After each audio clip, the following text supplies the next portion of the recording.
Hello, everyone. Welcome to another edition of Ask Dr. Dansinger with Dr. Michael Dansinger, world-renowned diabetes reversal expert, also an expert on artery health. If you have questions about your diet and improving the inflammation in your arteries, reducing your A1C, make sure you do join us every single week right here on youtube.com/, the @ sign, the way to my heart, or the @ sign Michael Dansinger, MD. So make sure to check it out. Also, go to diabetesreversalpartners.com if you live in Minnesota, Virginia, New York, Massachusetts, New Hampshire, or Florida, because his services for diabetes reversal are covered under Medicare and Medicare Advantage PPO plans. So you got to check those out. We have so many questions, Dr. Dansinger, that have come our uh, into our network today about diet. I know some you've answered before, but we do have quite a few. We also have our live studio audience. Make sure people, if you want to join the live studio audience, make sure to email info@padhelp.org. Okay, Dr. Danziger, just anything. We've talked a lot about the food pyramid, the new food pyramid, and any new insights that you've learned along the way, any new perspectives, anything that you've seen since that came out, just to kick things off? Great question. The food pyramid is sort of the nutrition news of the month. It came out in January, and I think we'll be hearing more um, conversations about it in February and March, but the initial excitement I think is starting to simmer down a little bit, and so you'll get nutrition experts who give it a grade as high as an A or as low as a D, and Oh I've given gosh. it an A minus, but it's definitely a polarizing food pyramid. And what I'd like is more consensus as possible, but we're not going to get that. No, I think a lot of the negativity is just purely political, and they think that this one in particular is bought and paid for. Although I haven't quite seen who it's bought and paid for by versus the previous pyramid. It was pretty well known where the money was coming from, and it's always disconcerting. You always wonder. You have to wonder. It's good to ask questions, but we've had now four different doctors like yourself that have come out and said, hey, we're at least going to give it an A minus or above. And we even had a vascular surgeon, Dr. Lily Johnston, who also rated it very high.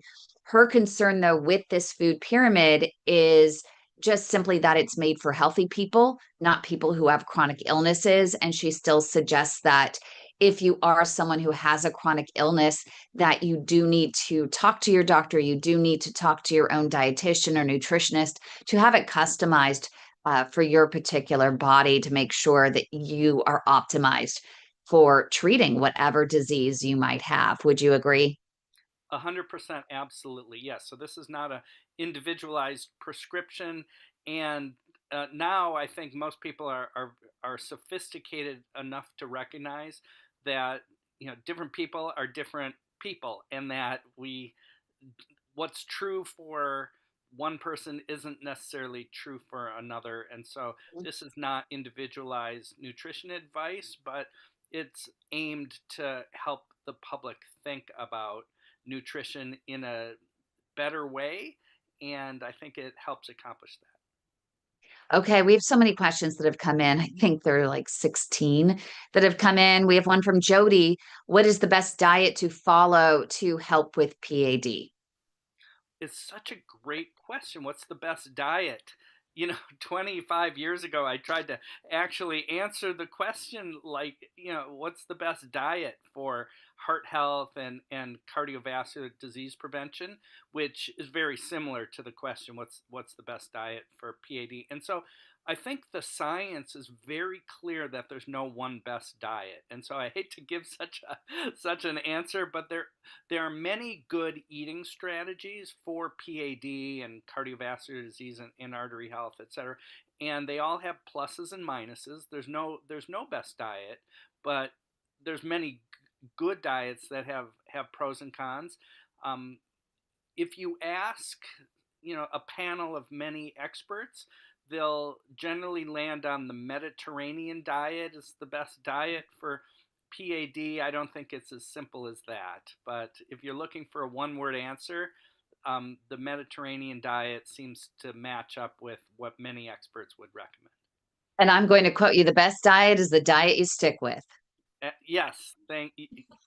Absolutely. It's my own research that came out in JAMA magazine in 2005 that really drove home the point that the best eating strategy is what you can stick with. Thank you, Kim. Okay, so Michelle, we know good fats are good, but is it when someone has fatty liver?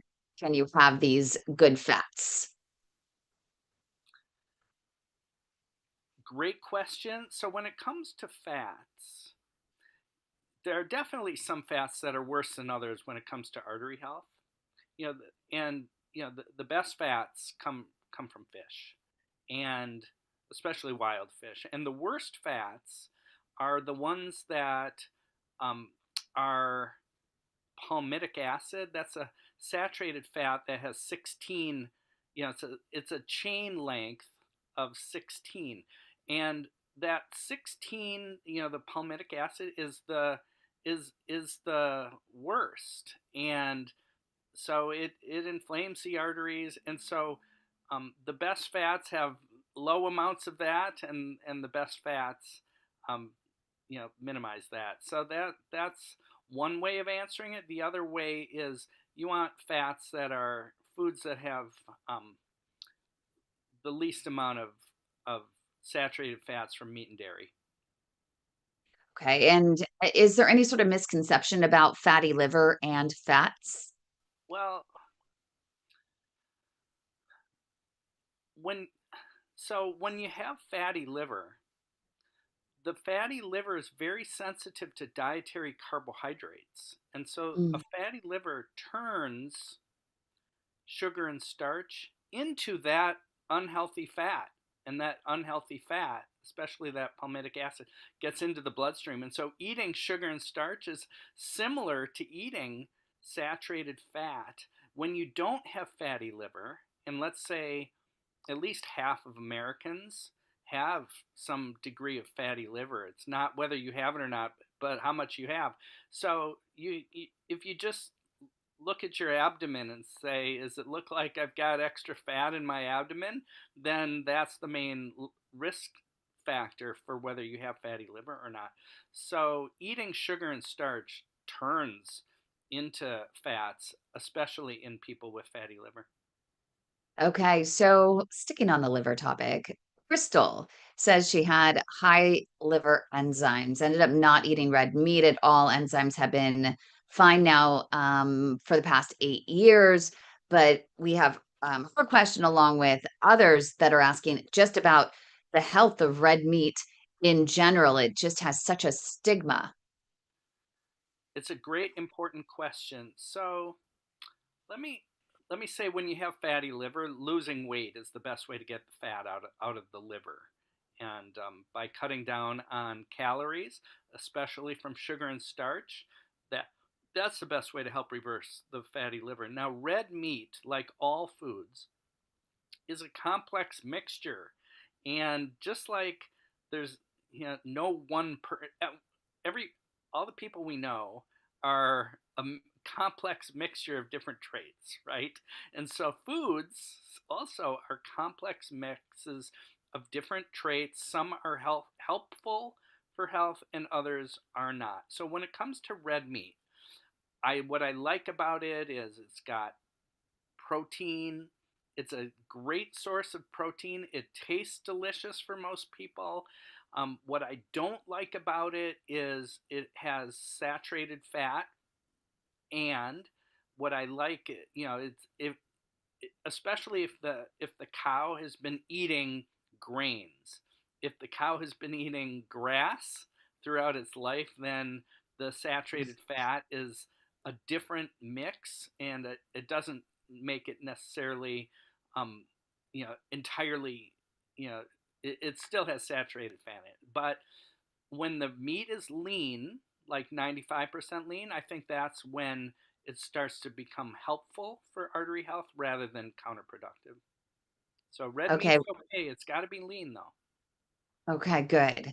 So we have Mike, who's here in the live studio audience. I know he has quite a few questions. And so, Mike, I'm going to give the floor to you. Just hi, Doctor. Hi, Kim as well. Just I was just thinking about going back to the Mediterranean diet. I've bought an actual recipe book and stuff, and I've noticed that there's a lot of eggs and like potatoes and red meat in within the Mediterranean diet. And is that okay? Is if you're going to follow that diet, are you not doing any kind of harm or anything? With that. Or is it just like you say with the lean meats and make sure that the grass fed and so yeah, and there's a lot of rice in there as well. I've noticed. Okay, so it's a great question. You want something, personalized to you. That's what you're asking about. And so features of so features of the Mediterranean diet that I think are generally helpful for PAD and cardiovascular health: fruits and vegetables, especially vegetables. What I like about the Mediterranean diet is it's a whole foods diet. It Mm, really is strong at avoiding, processed, you know, uh, Americanized foods. Um, it has fish and seafood, so all those things are good. It has small amounts of poultry, and it really mm, gets away from animal fat, from meat and dairy. So those are all many strengths of the Mediterranean diet. For some people who are trying to lose weight, they have to be careful with the amount of olive oil that they're eating mm. because there's a lot of calories in olive oil. You have to be concerned about the quality of the olive oil. But the Mediterranean diet is well known as a high amount of olive oil, and so you want to make sure there's quality and don't overdo it if you're trying to, on the olive oil, if you're trying to lose weight. It can be Yeah, starchy, and so, in the Mediterranean, um, there's starch based on whole grains, and for blood sugar control, I'm concerned about starch, and so the version of the Mediterranean diet I like has lots of vegetables, moderate yeah. amounts of lean, healthy protein, plenty of fish and seafood, and I'm not a big advocate of the red wine that is so ubiquitous in the Mediterranean diet. So those are Yeah. the You're no fun, Dr. Dansinger. And just a second question. So when you buy a packet of chips, like what we call them crisps in England, I've noticed because I'm back in the UK at the moment that some crisps have got baked, not fried. Is baked chips all right? Or is there a certain amount of stuff in that as well that could do problems to your artery? Instead of being fried type thing. I just it's a lot of people wonder the same thing. So I would say yes, baked is better than fried. Fried is deep fried. There's a lot of, usually in some kind of industrial oil, and baked is going to have less fat in general. That's why they do it. But okay. having said that, it's it's you're taking a food that might get an F and now bringing you up to the level of a D or a C minus. So Okay. That's not what you wanted to hear, Mike. No, because I've just bought a packet. Just quickly show you. It says in the bottom yeah, corner, baked, not fried, in the yes, bottom corner. Don't you So, love those marketing ploys, Dr. so Dansinger? so I'll just quickly comment and then we'll move to the next. There are almost all packages of unhealthy foods are going to have little messaging about, they're putting their best foot forward, and they might say, you know there's vitamins in here, or the so many marketers will, um, promote the health, what it is about the all these foods are a mix, and so mm, just because, don't get fooled into thinking that something okay. has, it's easy when we like the taste of something to, um, wish as a result of wishful thinking, Uh, get tricked yeah, into eating yeah. stuff. So it might say low sodium or, vitamin C or who knows what, but you know, those crisps are It's not really always what it says on the it, tin, type of it's a thing. C minus. Yeah, This could yeah. be better than an F. Okay, what else? Thank you. It's Thank you. like, okay, so we have quite a few questions from Janice, who answered her question about the Mediterranean diet. What's the worst food for plaque formation? That's a great question. What's the worst food for plaque formation? So I saw this question was coming, and if you ask different people, you'll get a different answer. I'm going to pick a double cheeseburger as a great example of a bad food. But like I said, we're all a mix, so all foods are a mix. So what I don't like about a double cheeseburger starts with the bun, the white bun. And then if you took the white bun off of the cheeseburger, you're left with a couple of beef patties and some American cheese and some ketchup and maybe some pickles.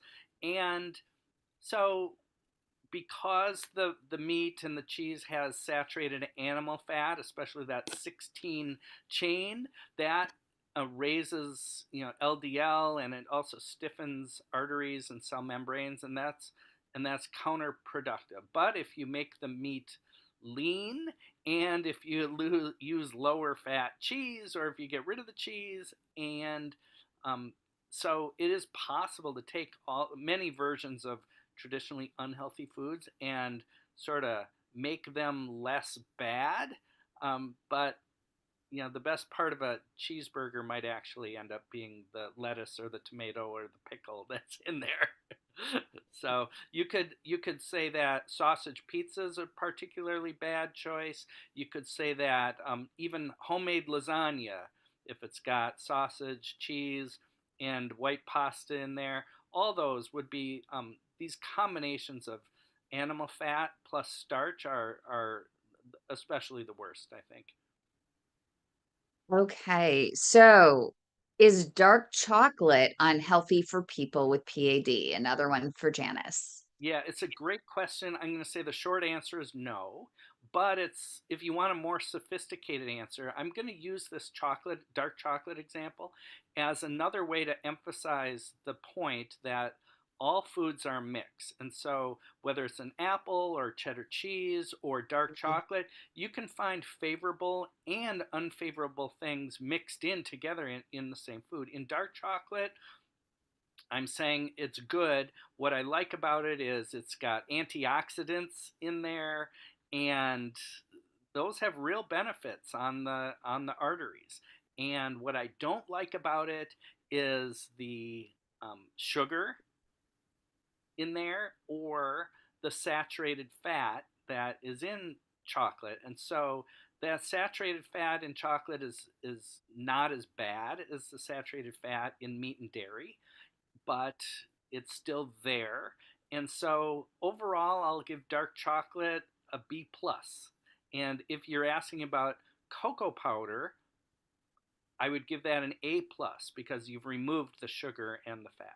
You mean cacao, not regular cocoa with Ca- sugar. Cacao. Cacao, yes, or Okay, just powdered, cocoa cocoa with powder that is just without pure sugar. powdered, Okay. right? Without, right. You're right. And so is stevia true or Truvia unhealthy for PAD? No, I think of all the sugar alternatives, that would be my top choice. I think it's fine. And what I like about it is it helps people to cut down on the amount of sugar. And so, is it as healthy as eating spinach? No, but it has a different purpose. So I think it's fine. There are many other things to worry about than um, using that to help provide the sweetness that you're looking for without using sugar. Okay, so Cindy also has a terrible sweet tooth, she says, tries to satisfy it with fruit, but notices it will actually trigger even more sweet cravings. Are there any fruits that are better than others, alternative foods? She's given up on breads and all of that jazz. She's trying to eat well. Quinoa is about the only grain she eats, without triggering any of the cravings for more sugar or more breads or more grains. Um, she usually limits those grains though to once a day. Some are suggesting that berries are really good for her. What do you think? It's a great question. The bigger question is, many of us have kind of a addiction to sugar. So how do you deal with that? And so for carbohydrate addiction in general, cutting down on the amount of carbohydrate definitely helps, especially sugar. When you get the sugar out of your system, it helps break that cycle of craving it. And you might have to go through a week's worth or a couple weeks worth of quote with withdrawal, sugar withdrawal. So cutting way down. I like the strategy of using fruit to help people eat less candy. Think of it like nature's candy. And of all the fruits, I think berries are a top choice.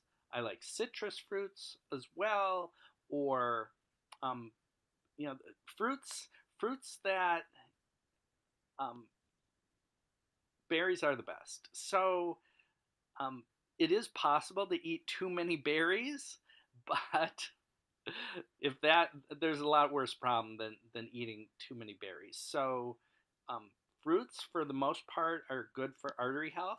If you have type 2 diabetes and have a high hemoglobin A1C, you do have to control yourself when it comes to fruit. So I'm in agreement. And she also wants to know how many meals a day are recommended for those over 65. How many meals a day? Well, the short answer is three: breakfast, lunch, and dinner. And for many people, they're having two meals, like a brunch and an early dinner, and that's perfectly fine too. What other people do is they have, four or five or six half meals. And some people are just sort of grazers. And I think what's most important is rather than me giving a number and saying three is the best, it has to be individualized to the person. What you're If you're looking to lose weight, you do have to reduce calories, and whatever strategy is going to help you eat healthier and reduce the total daily calorie average is what you want. And so for some people, skipping breakfast is really counterproductive. For other people, eating a bigger breakfast would in itself would be counterproductive. So that's just the way it is. I'm sorry I can't give you a clear answer like one, two, or three. So Sarah is getting some conflicting information from different doctors. She just doesn't feel like her doctors are on the same page. She has multiple health issues and she has a problem absorbing nutrients. She doesn't say exactly which nutrients.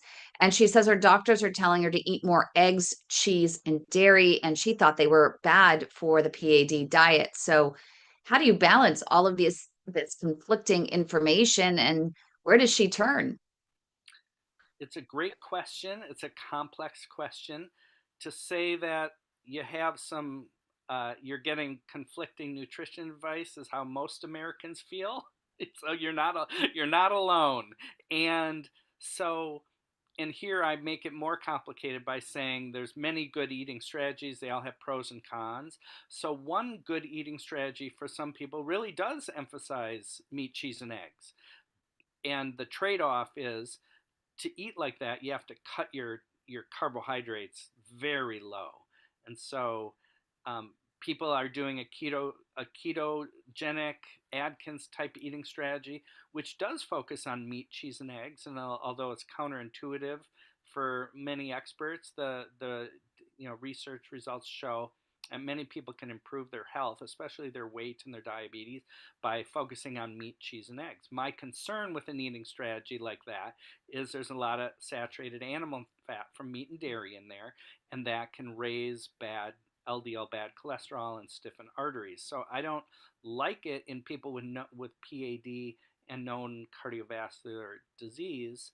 But there are ways to make that a low carb eating strategy, less animal fat, and so other people would say the way to keep your arteries healthy is to do something that's more vegan and stay entirely away from animal fat and focus on whole foods, fruits and vegetables, and whole grains. And that's a perfectly good eating strategy too.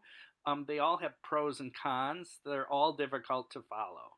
So I'm sorry I can't quite clear it up, but that's the general idea. Okay, so Stacy has a couple questions. Is pork okay to eat if you have PAD? And then she's also asking, is food better cooked in an air fryer? Okay, so pork, I'm going to say if you want a one word answer, yes, I think pork is fine, but it's got to be super lean. You want 95% lean or leaner. And so, for example, pork tenderloin, I think, is a great example of food that I think is helpful for health for many people when it's lean and when it doesn't have a whole lot of salt and preservatives and other stuff. Ham is an example of another mixed food. So ham is usually lean. It's usually 95% lean or leaner. That's what I like about it. A lot of my patients are including ham in there because it's quick and easy to eat and it tastes good. And but what I don't like about it is the salt in there, and there's nitrates and nitrites, etc. So ham is a mix, and then the worst pork things are like bacon and sausage. So if pork is lean, then it's helpful, and you can try to put it on a spectrum. And so um, it can work for you, but only under the right circumstances. And Okay, a then little bit of the a speed question, round. oh, Oh, the go other ahead. half of the question, just remind me what the other half of the question was. Are foods healthier in an air fryer? Oh, air fryer. Yeah, I think that's a good way to add flavor and texture without adding as much fat as you would normally use. And so I think it helps keep the calories low. So tofu in an air fryer, for example, I think works very well. Um, so yes, air fryer can be really a helpful tool. Okay, Marie wants to know about what other fish. She always hears you talking about salmon, but she does not like the taste of salmon. What other fish is less fishy that she could eat? That's less fishy. Okay, so cod might be a great example of a nice light, flaky white fish, or haddock, or if you can get your hands on halibut or trout. And so there's probably about 10 kinds of fish that many people could list, including tuna or snapper. So, in any fish you can get in a can in your supermarket, some people actually like the sardines or some of the um, other types of canned fish, mackerel. And so, if you happen to be one of the people who likes that kind of stuff or herring, you're in good shape. Feel free to eat those things. Okay, we have two more questions here. We have one from Ken. With PAD, what is the best food to eat to gain weight without adding sugar to the diet? Lost 30 pounds 2 years ago after I discovered I had PAD due to no sugar consumption. Then another 5 pounds at 175 pounds, like to get to 190. So he wants to now gain a healthier weight, that's a little bit more after losing all his sugar weight. Yeah. So healthy fats from nuts, avocados, um, olive oil are all good ways, and then fish, especially fatty fish. Those are all good ways, I think, to help put on some weight, but it's important to also eat protein and to lift weights to add muscle. So when you combine healthy fats and proteins with weight bearing exercise, that's the best way to put weight back on. You don't want to just put on abdominal fat and have a, flim that can you could be lean and still have fatty liver. Okay, we have a very important question next. This is one that we're going to end on, and I don't want this taken lightly. Phil is having an upcoming surgery, and he is told because he has high blood sugar, 18.5 A1C, his doctor could refuse to perform the surgery. And he wants to know, why does blood sugar have an effect on surgery? And you and I dealt with this with our friend Diana. And that's when her doctor called and said, hey, this blood is thick and syrupy, and it's just not workable. Can you describe to Phil and to others out there why it's critical to get the A1C down? Yeah, that's a great question. So, an A1C that's over 15, and this one is a special. This matches up with blood sugars that are generally well over 400. You want an A1C closer to 7 if you can, or 6 would be even better. But it would be routine for surgeons to want the diabetes under better control before doing any kind of non-emergency surgery, and so that should be expected for a surgeon to say, wait a minute, we got to fix the blood sugar. So why is high blood sugar such a problem? Well, a couple of things come up right away. First of all, the after sur- right after surgery and during surgery, a person is especially prone to infection, and your immunity is really impaired by high blood sugar. The white blood cells, which are crucial to the immune system, just don't work properly when the blood sugar is high. It kind of blinds the white blood cells. They don't know where to go. They can't see where they're going. The other thing is healing. And so you need your blood sugar to be normal for your healing to work properly, which also includes the immune system. And so um, your diabetes really raises the risk of poor healing and infection associated with surgery. Also, it does thicken the blood. You can just think of corn syrup as an example of a thick syrupy liquid, and so when the blood sugar gets to a certain point, it can thicken the blood like that, and you want your blood to be flowing, not so thick. So three good reasons why surgeons get real nervous about uncontrolled diabetes when there's surgery. Thank you so much, Dr. Dansinger. We appreciate it. And if you're having trouble getting your A1C down, make sure to join us every single Monday right here, live in studio. Email us at info@padhelp.org. We'll get you in studio. You have Dr. Dansinger here with office hours every single week to offer you diet support. And we also have a book, Food for Thought. You can get it on Amazon, no matter what country you're in. We also have a digital version. You can email us again at info@padhelp.org, and we'll get you that digital version for free. But thank you so much, Dr. Danziger. If you're here in the US, you can definitely take advantage of Dr. Danzinger's services at diabetesreversalpartners.com. If you're in Minnesota, Virginia, New Hampshire, New York, Massachusetts, or Florida. So definitely check it out. Medicare and Medicare Advantage PPO.